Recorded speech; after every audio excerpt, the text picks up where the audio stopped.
We are out here at our shell curing site in Buras Boat Harbor, down in Plaquemines Parish. We're almost at the Bird's Foot Delta end of the Mississippi River. And this is where we collect and store oyster shell that has been collected for our oyster shell recycling program.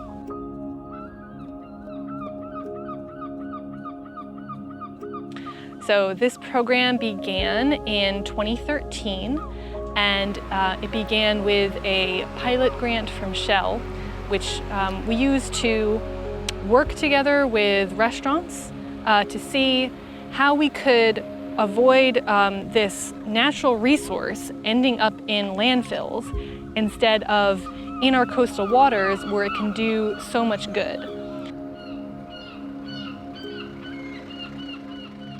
We're putting the oyster shell out in a structure that'll help it hold its form until it can grow and be a self-sustaining reef. So, our mission is to put these in places where they're going to help slow coastal erosion and reduce land loss. There are so many ways that people can get involved with CRCL and our oyster shell recycling program. From the simplest way as patronizing our partner restaurants and slurping down some oysters, to rolling up your sleeves and getting your hands dirty with volunteering at our oyster shell recycling events. Right now we have about 19 partner restaurants.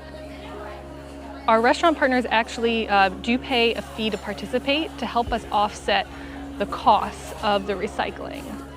The oyster shells are picked up by our recycling contractor, and they bring it on down here to Buras, and that is where the shells will then cure. So these need to sit out for a minimum of 6 months so that the sun and the air can break down any sort of food or bacteria left on the shells, and that they're clean and ready to go into the water.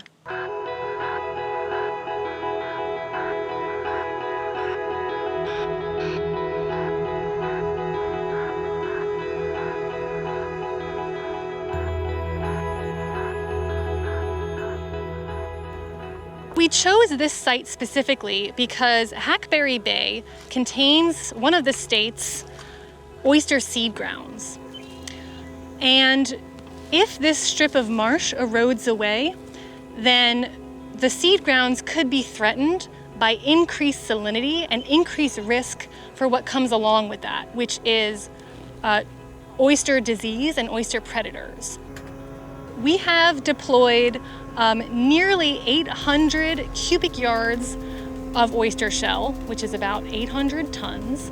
And today we're deploying the last dozen or so of those Reef units. Our contractors are lifting these gabion units up off of this deployment vessel and lowering them on top of this geotextile fabric. And you can see we're just a couple of feet off of the edge of the marsh. And so this will allow us to slow the erosion of the marsh by acting as a wave break. These reefs will develop into living shorelines. Furthermore, as new oyster larvae that's naturally in the water column settles on them and grows.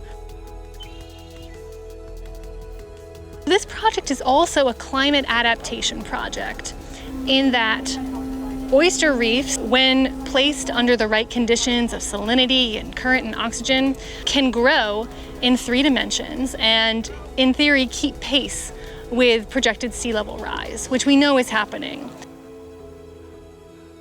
Louisiana depends on the health of its coast. These features out here are protecting us from storm surge. They're providing for us the abundant seafood that comes to our dinner tables, grows out here in our estuaries. So healthy estuaries are necessary to protect us physically and to help us maintain our way of life and our culture.